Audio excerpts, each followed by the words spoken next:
Boa noite, meus irmãos. Não se desmente o pastor, quando ele falou que eu tinha por volta de 12 anos, eu não vou desmenti-lo, mas é um pouquinho mais. Eu vou dizer uma coisa para os irmãos, vamos fazer um ensaio primeiro, eu vou falar a minha idade, aí os irmãos vão repetir. Nem parece, vamos lá? Eu falo minha idade e logo depois todo mundo, nem parece, tudo bem? Quer ensaiar primeiro? Então, meus irmãos, quando o pastor chegou lá, 87, né? 88. O pastor chegou em 88, quando foi ordenado em 87. Eu tinha 17 anos, pastor. Ele chegou lá, eu tinha por volta de 18 anos. Eu também fiquei nessa dúvida, porque parece que foi ontem, né? Parece que foi ontem. E ali a gente teve muita oportunidade de crescer juntos, mas eu vou chegar lá. Eu separei essa conversa com os irmãos em 3 etapas da minha vida, né? A etapa do início, claro, o meio, o fim não vai ter não, meus irmãos. Deixa para a próxima, alguém vai contar o fim. Mas vamos ter o início, o meio e o hoje, né?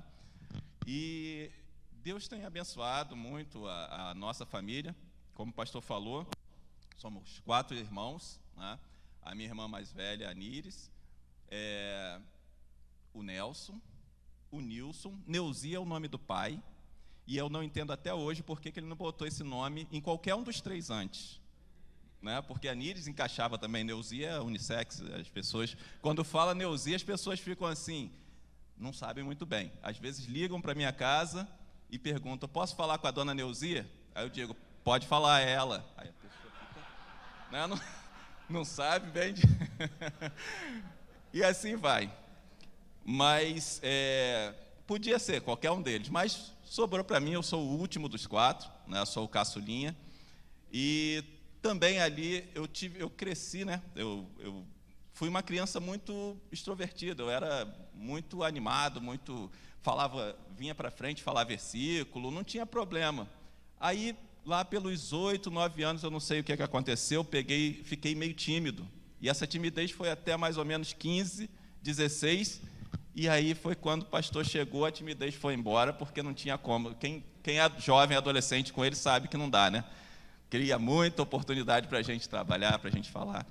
Mas eu poderia não estar aqui realmente de verdade, porque lá no início, segundo a irmã Olga me contou um dia, pastor, a irmã Olga era esposa de um diácono lá na Filha de Sião, ela contou que a minha mãe, como tinha pressão alta, quando ela engravidou de mim, já depois dos outros 3, né, o médico orientou que era melhor ela não seguir com a gravidez, porque tinha a possibilidade de ela não resistir. E ela, com a graça de Deus, né, e com a certeza que tinha no seu coração de que deveria manter, ela manteve a gravidez. Graças a Deus eu nasci. Ela me acompanhou até os 14 anos, e ali ela se foi, depois de 14 anos que nós estivemos juntos. Então essa foi a primeira bênção que Deus já me deu, né? A graça de ter uma mãe que era muito sábia. Ela estudou até a 4ª série, mas uma 4ª série lá do tempo que ela estudou, meus irmãos, era uma coisa, dava uma faculdade hoje. Ela estudou até a 4ª série, ela alfabetizou a Níris e o Nelson, antes deles irem para a escola, a ponto de o Nelson chegar na escola e terem adiantado ele já para o 2º ano, porque ele já estava num nível além da idade dele. Então essa mulher que estudou somente até a 4ª série, ela tinha alguns valores que vem acompanhando até hoje. E um deles que eu gostaria de compartilhar com os irmãos, já vamos ler a Bíblia, tá? Fiquem tranquilos que vamos falar da palavra, porque é o mais importante em todo esse processo aqui. Um dos valores que ela me passou, o respeito por todas as pessoas. O meu pai se dizia católico, né? Católico, apostático romântico. E ele se dizia católico. E um dos primeiros acordos que eu não estava lá, não fui testemunha, eu sei porque depois me contaram, né, mas eu não vi, foi que a minha mãe fez um acordo com meu pai. Tudo bem, você batiza os 4, você batiza cada um deles, você vai batizar. lá na Igreja Católica, mas eu levo para a igreja, né? Eu levo para a Batista. E esse acordo me mostra que a gente precisa ter sabedoria nos nossos relacionamentos. A gente precisa ter inteligência naquilo que a gente trata, naquilo que é importante, que é valor para nós. Hoje de manhã eu tive uma oportunidade de trabalhar um pouco da paz e daquilo que Deus me deu, né, em termos de entendimento, porque nessa guerra de Bolsonaro e Lula, né, realmente as famílias estão com sérias complicações, o irmão falou muito bem, e temos que orar e temos que trabalhar. Não acredito que nenhum dos dois vai destruir o Brasil, mas a luta é grande. E aí um muito amado irmão meu, né, colega, muito próximo, não vou dizer o nível de proximidade, ele estava tentando me convencer para o outro lado, que eu não vou dizer qual é, né?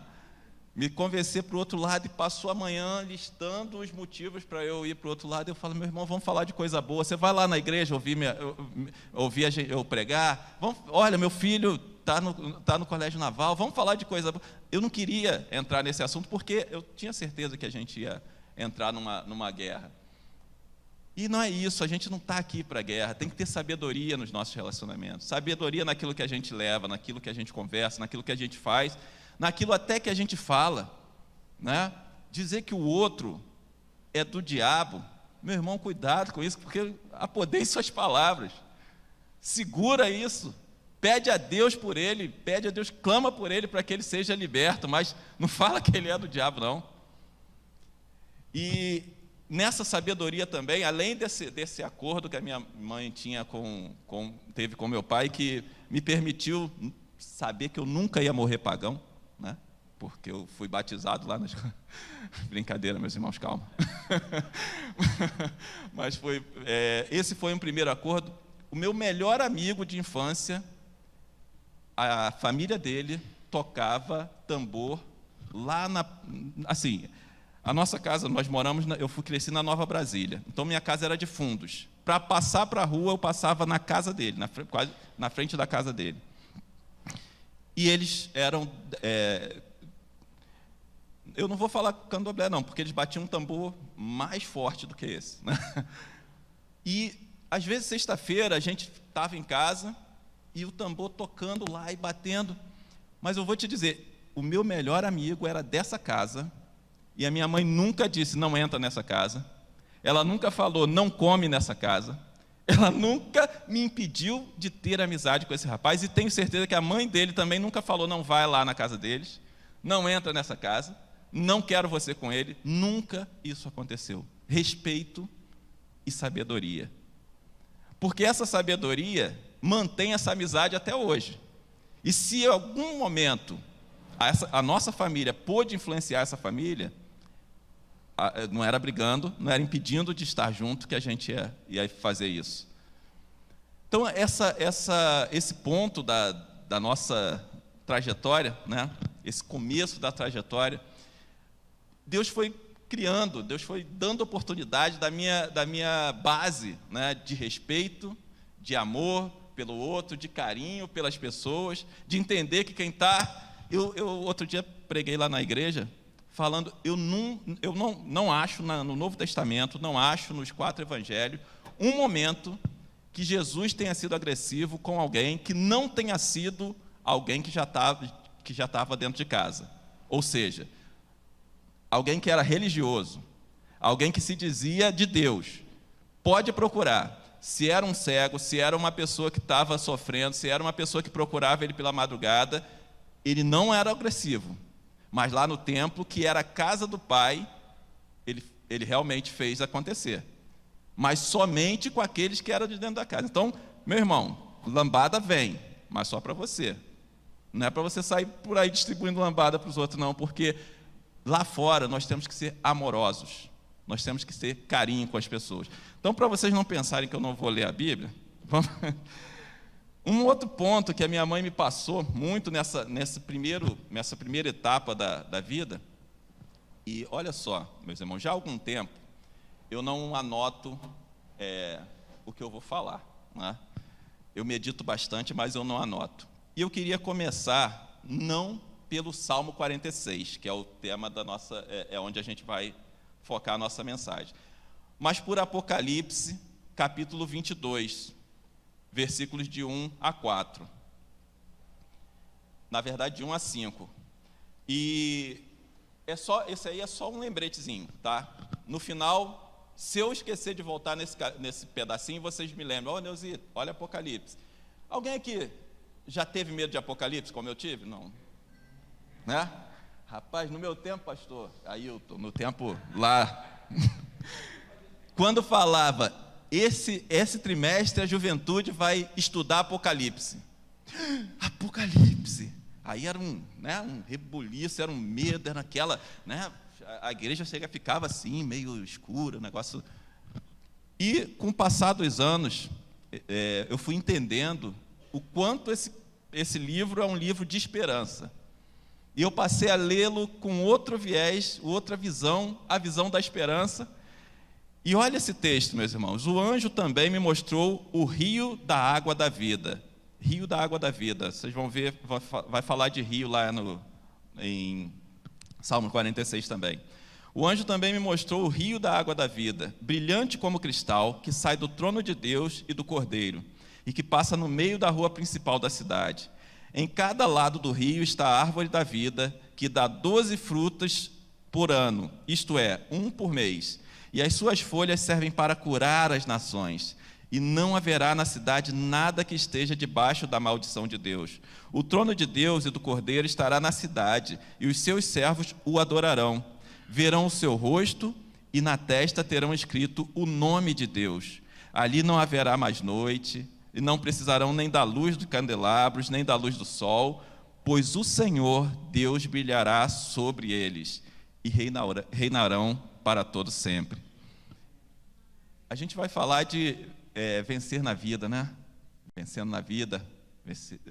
Vencer na vida pode ser subjetivo. Alguns podem entender que vencer na vida é ter muito dinheiro, é ter uma casa grande, é ter isso, é ter aquilo, é ter uma família, enfim. Cada um pode ter uma visão de vencer na vida. Mas esse texto, e Apocalipse me lembra, né, que vencer na vida é crer em Jesus Cristo. Terminei, obrigado, pastor. Então me lembre de voltar a isso aqui, tá?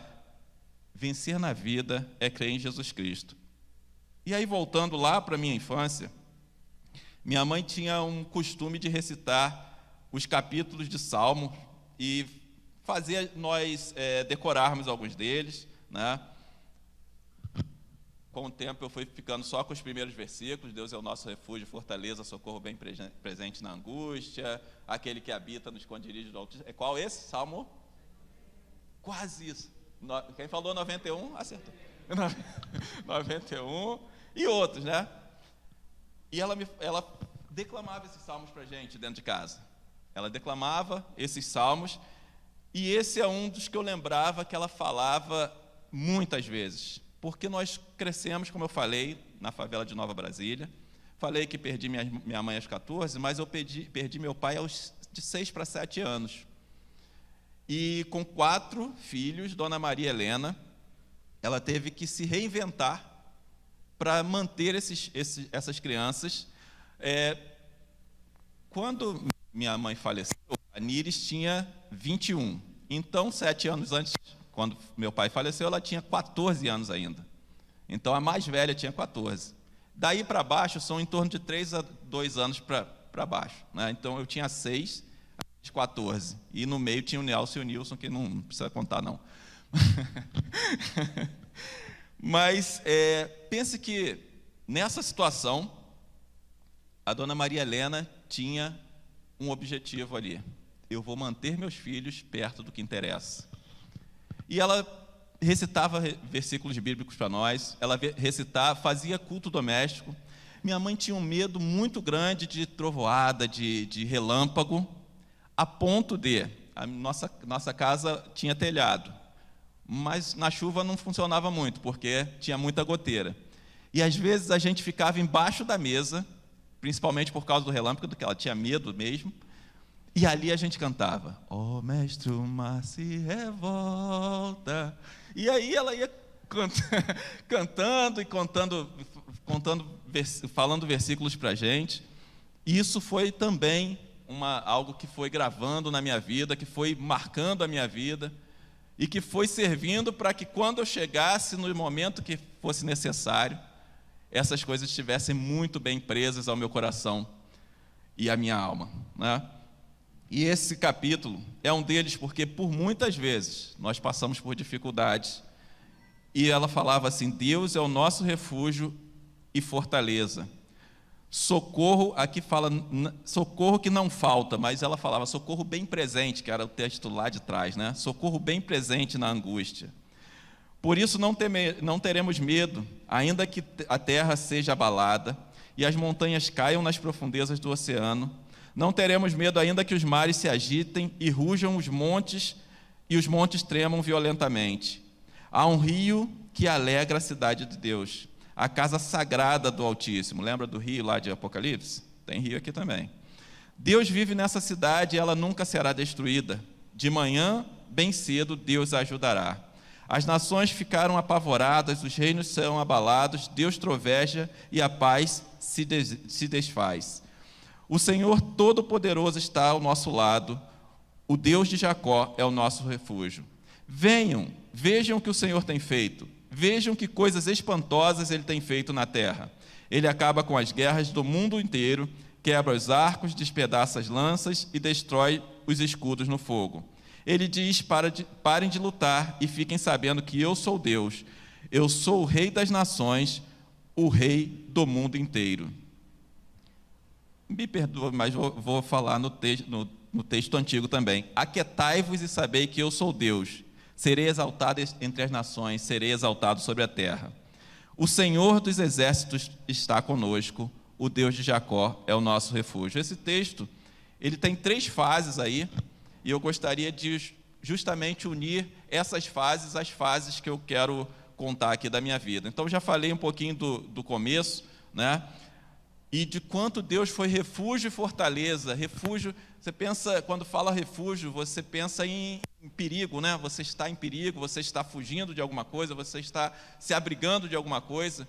E realmente, naquele momento em que meu pai faleceu, ele teve câncer, e ele se foi, né? A minha mãe ali com 4 crianças, ela, que eu lembre, ela não trabalhava. E depois desse tempo ela passou a lavar roupa fora, fazer uma série de coisas. E eu lá ali com 6, 7, aí depois lá pelos 6, 7 anos, meu irmão Nilson tinha 2 anos um pouquinho mais velho. Eu lembro que ela lavava a roupa e nós íamos entregar, né? Ela lavava, passava, a gente ia entregar, e já desde pequeno aprendendo que trabalhar é importante. Estudar é muito, muito, muito, muito importante. Mas não vai cair a mão do nosso filho, né, Vitor Hugo? Se a gente fizer alguma coisa em casa, se ajudar um pouquinho. Né? Então, Deus foi o nosso refúgio naquele momento de muita dificuldade. Depois ela passou a costurar e arrumou um emprego numa empresa chamada Faenza, onde ela era costureira ali, e saía. Nós ainda tudo pequenininho, a Níris é um pouquinho mais velha, naquele tempo ainda não era abandono de incapaz, isso, né? A Níris um pouquinho mais velha, ela ficava em casa. Eu digo que eu criei os meus irmãos, porque eu era sempre o mais responsável que eles, mas a Níris ficava cuidando de nós, e ela ia trabalhar e voltava, e às vezes chegava em casa e chorava, porque a Níris mudava a casa toda de lugar. A Níris era terrível, meus irmãos. Nunca vi, não. Mas minha irmã é uma benção, uma brincadeira. Mas ela às vezes chegava triste, chorava. Às vezes deixava uma comida regradinha e um comia demais. E aí ela chegava e não tinha para os outros. Coisas que eram complicadas mesmo. Mas sempre falando, Deus é o nosso refúgio e fortaleza. Não é só refúgio, ele é fortaleza também. Porque se você só se refugiar, você fica com medo, continua com medo. Você continua sofrendo, você continua tenso. Quando você sabe que Deus é o seu refúgio e a sua fortaleza também, você tranquiliza, você fica em paz para enfrentar as questões. Socorro bem presente na angústia. E nós não vamos temer, mesmo que a terra se abale. Eu nunca, graças a Deus, nunca passei por um terremoto, mas dizem que é uma sensação muito ruim. Alguém aqui passou por algum terremoto? Não, né? Mas dizem que é uma sensação muito ruim, a pessoa se sente assim, sem chão, né? Eu já ouvi relatos, mas não temeremos ainda que a terra seja abalada, as montanhas caiam. Quem assistiu há pouco tempo atrás um acidente não, foi acidente, né? Que caiu uma barreira, o pessoal estava com barcos, né, fazendo ali seu lazer, era um pedaço de uma montanha, caiu, né, matou muita gente. Procura na internet se você gosta dessas desastres assim, tá? Senão deixa para lá, não vai fazer tanta diferença também. Mas só em ver aquilo assim caindo para cima das pessoas, dos barcos, dá uma angústia, né? Um negócio estranho, ainda que os montes se abalem para as profundezas do oceano, mesmo assim eu não vou temer. Eu não vou temer ainda que os mares se agitem e rujam. Lembra do tsunami? As pessoas vendo aquela onda vindo para... Eu tenho medo muito grande de mar. Eu não sei porque meu filho resolveu ser marinheiro, porque ela deve ter puxado a esposa, né? Porque eu tenho medo de mar muito grande, né? E da água. E às vezes, quando eu estou na beira da praia, eu fico olhando aquela onda, vai e vem, eu acho ela meio traiçoeira, eu acho que ela quer me pegar, eu não vou lá. Mas pensa o oceano vindo para cima de você, que coisa horrível, mas eu não vou temer mesmo assim. Os mares podem se agitar, podem rugir, os montes podem se tremer, porque há um rio. Observe que tem 3 espaços de paz nesse além de Deus ser o refúgio, ele chega, dá essa tensão toda, terra se abalando, essa maluquice toda. Há um rio cujas correntes alegram a cidade de Deus. Dá uma acalmada. E foi assim na minha vida, né? A gente teve essa perda do papai, e aí mamãe lá na sua luta começou a organizar as coisas, ela conseguiu seu emprego, as coisas foram se organizando, os filhos continuaram estudando, com toda dificuldade, mas a vida não é tranquila, parecendo Joseph Klimber, né? Aquela história lá atrás. A vida não continua assim, não é assim, né? Ela tem altos e baixos. E ali, pelos 14 anos, nós perdemos a mamãe. E eu já estava na fase de adolescente, né? Tem alguém de 14 anos aí? Não, né? Não. Espero que tenha de 20 e 23, tá? Já vai ajustando aí, puxa alguém, porque eu preciso de alguém de 20 e 23 anos. Mas, 14 anos, nós 4, a Níris com 21, no mesmo ano ela engravidou, e aí o Felipe veio no outro ano, o Nelson trabalhava, o Nilson trabalhava, eu e Níris ficávamos em casa, eu não trabalhava com 14 anos, muitas vezes fui para a escola com fome, né? Ia andando de uma escola mais longe, que eu entrei no ensino médio, então fui estudar mais longe, eu ia andando, às vezes por vergonha dos colegas, eu saía junto com eles, ia para o ponto, esperava todo mundo ir embora, e depois fazia a minha caminhada, ia para casa. Mas com toda essa luta, Deus continuou sendo o meu refúgio e a minha fortaleza.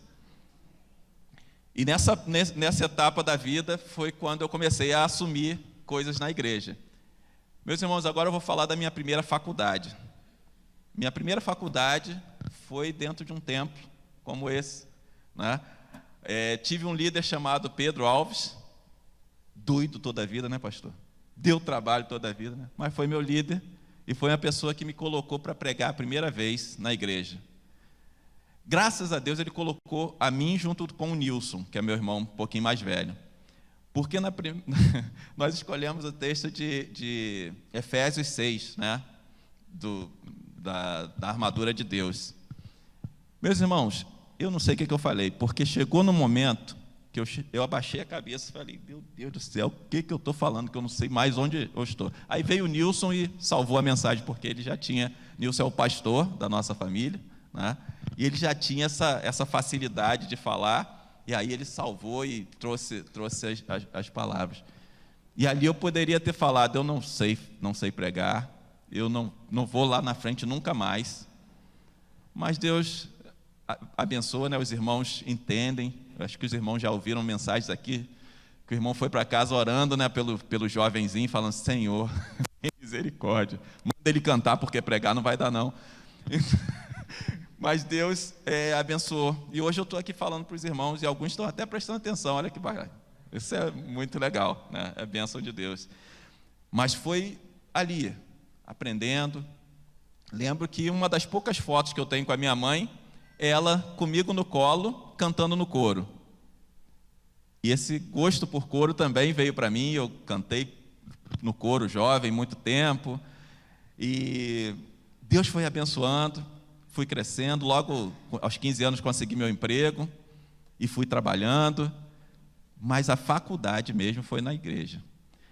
Aí depois de uns anos, já como líder de jovens, com 16 para 17 anos eu era líder de jovens adolescentes, jovens e jovens casados. Gente, igreja não tem noção não, né? Botar um garoto de 17 anos, 16 anos para ser líder de jovem casado, vou dizer o que para ele? E dava conselho. Acredita? Eu lembro até hoje de uma irmã que chegou para mim assim e falou, meu filho, aqui diz que eu vou santificar o meu marido. Ele não é crente. Então quer dizer que se eu crer em Deus, ele já está salvo? Meu irmão, isso não se faz com uma criança de 17 anos, perguntar um negócio desse. Eu falei, minha irmã, cada um cuida de si. Essa palavra, ela realmente diz que você vai santificar o seu marido. Mas continua orando, continua sendo bênção, porque em breve ele volta para casa. Foi a Tereza. E o Paulino voltou? E foi diácono lá na igreja, né? Ele chegou a ser diácono, pastor? Foi diácono. Eu não sei como é que é isso não, porque só Deus mesmo para botar uma sabedoria num garotinho de 17 anos. Tem coisa que eu falava, e depois de anos as pessoas vinham falar, Nilzi, você falou isso para mim. Eu falei mesmo, é? Que bênção, hein? Porque só o Senhor. Porque a sabedoria é de Deus. Graças a Deus por isso, né? E aí ele fala assim de guerras. O texto começa a falar de guerra, né? Problemas, dificuldades. E nessa faculdade, o pastor Ailton era um grande criador de problemas para nós, né? Ele gostava de criar. Ele parou com isso? Não, né? Criar. Vamos comprar um lugar. Ele parou com isso? Vamos comprar um negócio, né?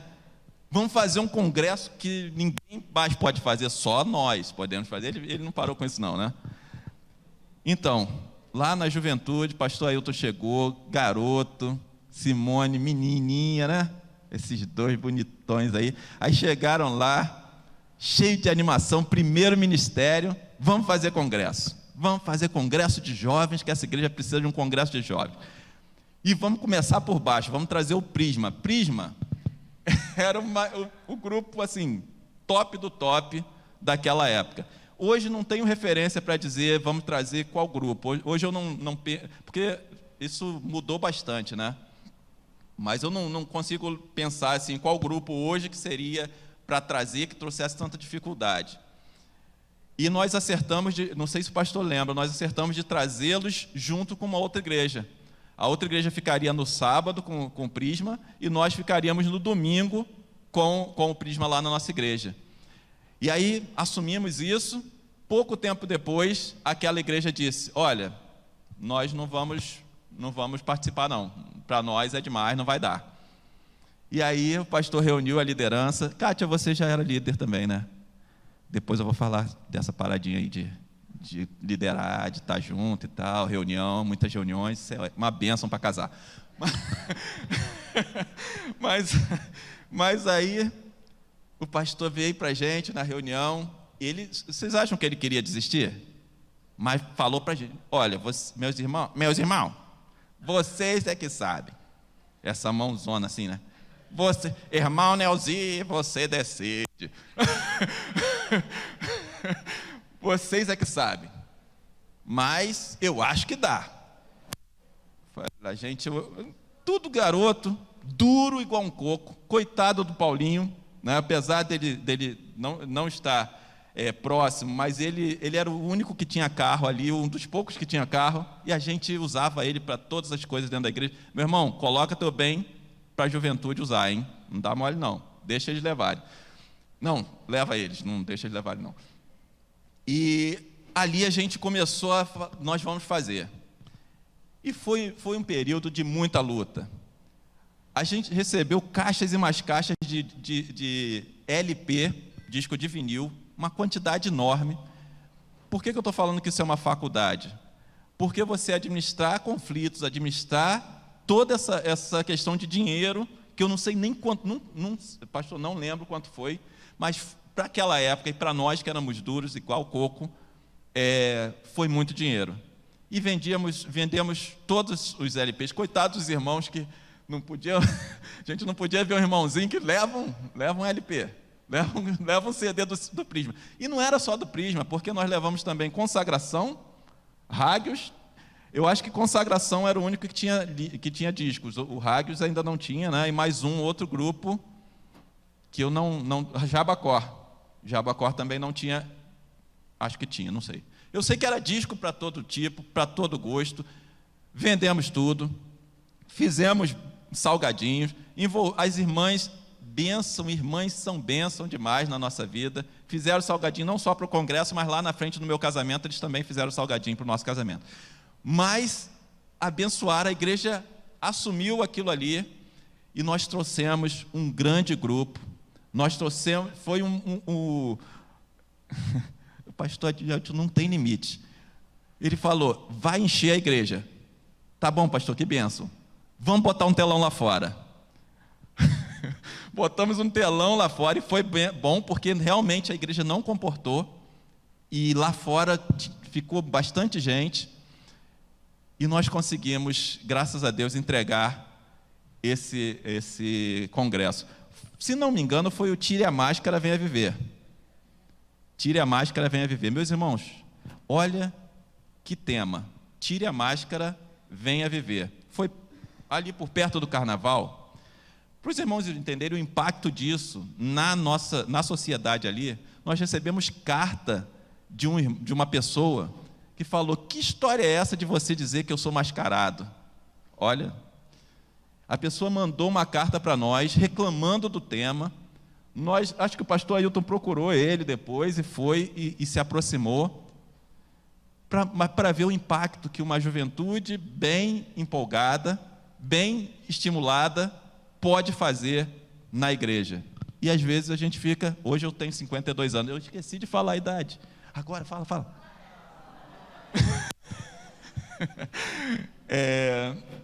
Obrigado, meus irmãos, obrigado. Mas... para ver, né?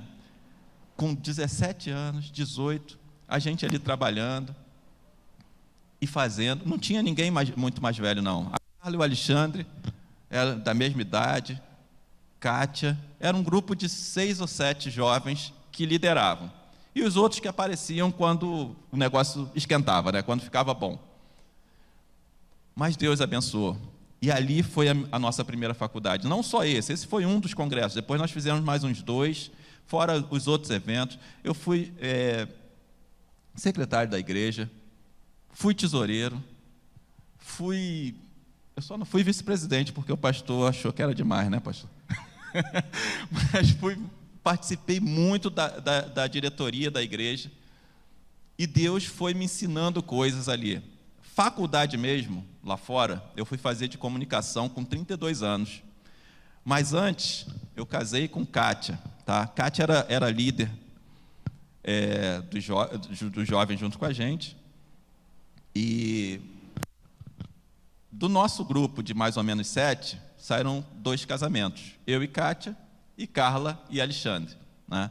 Para ver que trabalhar na casa de Deus é bênção mesmo. Trabalha assim que é bom.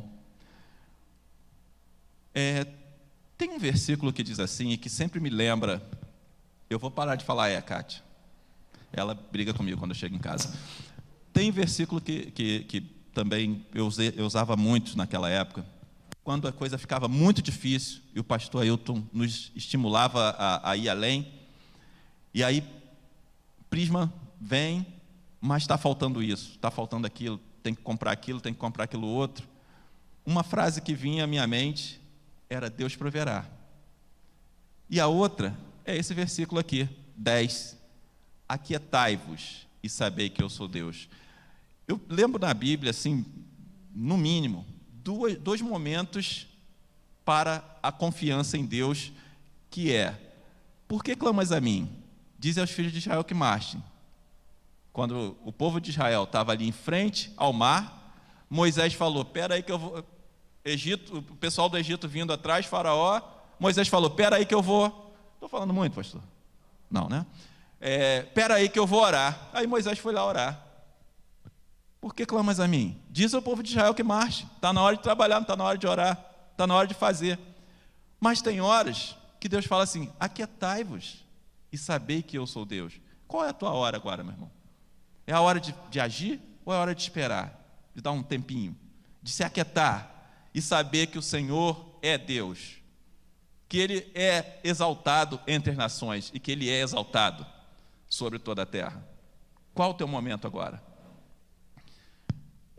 Seguindo já para o final, e aí, como eu falei, eu precisava de alguém de 20 anos e alguém de 23. Tem aí alguém de 23 anos? Não? De 20? 23? Rapaz, que benção. Fica em pé aí, só para...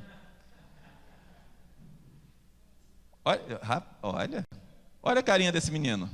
Pois é, eu tinha a idade dele quando eu casei, meus irmãos. Oi? Está na minha frente. Que isso? Eu tinha a idade desse menino quando eu casei. E a Kátia tinha 20 anos. 2 crianças. 2 criancinhas. E Deus, sabe, eu falo disso com muita alegria, porque quando eu tinha 10 aninhos, lembra que eu falei que eu era muito precoce, né? Com 10 anos eu fiz uma oração a Deus pela minha família. Eu comecei a orar: Senhor, eu quero ter 2 filhos. Tenho a Karen e o Vitor. Eu quero que eles lavem meus pés quando eu chegar em casa. Deus não respondeu essa parte. Mas o que mais me marcou foi, com 10 anos, criança não tem juízo. Eu falei: Senhor, eu quero uma esposa que discorde de mim de vez em quando. Eu lembro disso como se fosse ontem. Deus não entende essas coisas. Ele mandou uma que discorda sempre. Eu não entendo. Eu falei: Senhor, era de vez em quando. Mas desde de novo eu tinha essa ideia de que você não cresce se você não tiver com 10 anos. Se você tiver uma pessoa que concorda em tudo contigo, meu irmão, alguma coisa, pode ser que seja bem, não quero atrapalhar a vida de ninguém não. Mas se discordar, você cresce mais. Se discordar um pouquinho, né? Por exemplo, estou falando discordar. Em casa ela vai falar: Neuzi, não é discordar, é discordar. E assim vai, coisas assim. E eu orei por isso. E realmente, essa menina me fez crescer muita coisa. Porque por mim, eu estaria com a minha casinha lá na Nova Brasília, tranquilinho, sem pagar muita coisa, né? Vivendo lá bem, com os meus filhinhos, tudo bem. Não era tão bem assim. Mas aí ela começou a: Neuzi, saía pouco, eu quero mais. E Deus coloca as pessoas certas do teu lado também para que você cresça. Quando fala em vida, em vencer, né? Só já partindo realmente para o final, vencer não é ter coisas. Mas eu me sinto um vencedor por ter a minha esposa. Nós fizemos 29 anos de casado na semana passada, no domingo passado exatamente. Tenho 2 filhos que são bênção demais, graças a Deus. Às vezes quando a Kátia fala: Neuzi, mas a Karen é assim, o Vitor assado. Dele ela não reclama não, sabe? É assim, é um carinho, é um amor, cumplicidade, mas da Karen, da minha filha, ela reclama muito. E aí eu falo, Kátia, olha para os nossos filhos, olha a bênção que eles são. Graças a Deus, por mais trabalho que dê, nunca se envolveram com drogas. E a gente sabe, quem tem filhos ou parente aí envolvido, meu irmão, oro por você. Eu quero clamar por você, porque eu sei que a luta é muito grande. Graças a Deus não se envolveram com nenhuma questão que possa nos envergonhar. E nós queremos que continue assim, tá, Vitor? Não vai... Continua assim. Hoje, ontem nós tivemos que virar à noite por conta de um baile de primeiro ano, um baile de comemoração pelos calouros do Colégio Naval. Foi uma luta, muita oração que a gente... Oração e luta mesmo, né? Para os irmãos terem uma rápida noção, o Vitor passou para a prova, ele passou uma vez para a prova, não tinha idade. No outro ano, ele não passou. E no último ano que ele podia passar, ele passou e chegou numa fase de exame médico. A gente não tinha dúvida de que ele... Fica em pé, Vitor. Olha só, esse menino esbelto, bonito, solteiro. Pode sentar. A gente não tinha dúvida que o problema não ia ser, na parte de saúde. Não ia ser. Ninguém pensava em. E aí, num exame, apareceu um negocinho lá no coração dele. E começou uma luta. E faz exame, e vai para cá, e vai para... Isso foi no início desse ano, meus irmãos. E vai para lá, e vai para cá. Último ano, se ele não passasse esse ano que vem, ele não podia fazer. Ou seja, a prova desse ano ele já não podia fazer mais. Ele tinha que entrar esse ano. E orando, e clamando, e já nas últimas forças, no momento em que a Kátia falou, vamos ao tal hospital fazer o exame, ele disse assim, mãe, você acha que Deus vai fazer o exame sair zerado? Graças a Deus porque você falou isso, Vitor, porque o exame saiu zerado. E ele pôde perceber, né, que quando Deus quer, Ele faz. Olha os montes se abalando, né? Os montes se movendo. E ele está lá, ralando igual um coco, mas não, o coraçãozinho está rodando, que é uma beleza. Graças a Deus por isso. E que continue assim, né? Que Deus possa abençoar. E quando falar de vencer na vida, para mim, é ter uma família que você se orgulhe, é ter alguém que você ame, é ter com quem se preocupar, é ter uma igreja que te adote na hora que você está com dificuldade, porque em todo esse momento da minha vida, em toda essa jornada que eu passei, a igreja esteve presente a cada minuto, até para me dar cascudo, até para falar que eu já era, né? Teve irmãzinha que falou assim, esses 4 aí, agora que Maria Helena foi, já era. Hoje estão os 4, minha irmã é professora, esqueci de falar isso, minha irmã é professora, já foi do estado, agora é professora do município. O Nelson se aposentou como sargento, não sei se ele chegou a subtenente da PM lá de Brasília, músico, tá? Não pegava em arma não, a arma dele era uma flauta. O Nilson é pastor e eu sou vendedor. Foi o único que não deu muito certo na vida, brincadeira. Vendedor, graças a Deus, eu tenho muito orgulho do que eu faço. Trabalho com software. Então, vencer na vida aqui, pode passar por isso. Mas voltando ao texto que nós lemos lá no começo, e voltando ao Apocalipse, que fala muitas vezes, ao que vencer, darei a coroa da vida. Para mim, vencer é você chegar ao final, tendo passado por toda essa luta que você também passou, que eu passei, e poder dizer, Senhor, eu continuei crendo que o Senhor Jesus é o meu Salvador. Eu continuei crendo que Deus mandou o seu Filho ao mundo para salvar a minha vida e salvar daqueles que estão à minha volta. Vencer é poder saber que se você fechar o olho agora, o Pai está te esperando.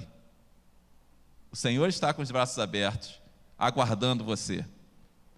E aí, se você tem essa certeza, não há coisa alguma que pode tirar a tua paz, meu irmão. Coisa alguma pode tirar a tua paz. Deus é o teu refúgio, a tua fortaleza, socorro bem presente em qualquer angústia. Você não deve temer, ainda que a terra se mude e os montes se abalem pela sua braveza. Há um rio cujas correntes alegram a cidade de Deus, o santuário das moradas do Altíssimo. Deus está no meio dela. Deus está no meio dela. Deus está aqui com você. Eu esqueci o resto também. Mas Deus está no meio dela. Deus está aqui com vocês. Deus está aqui na tua luta. Amém, meus irmãos?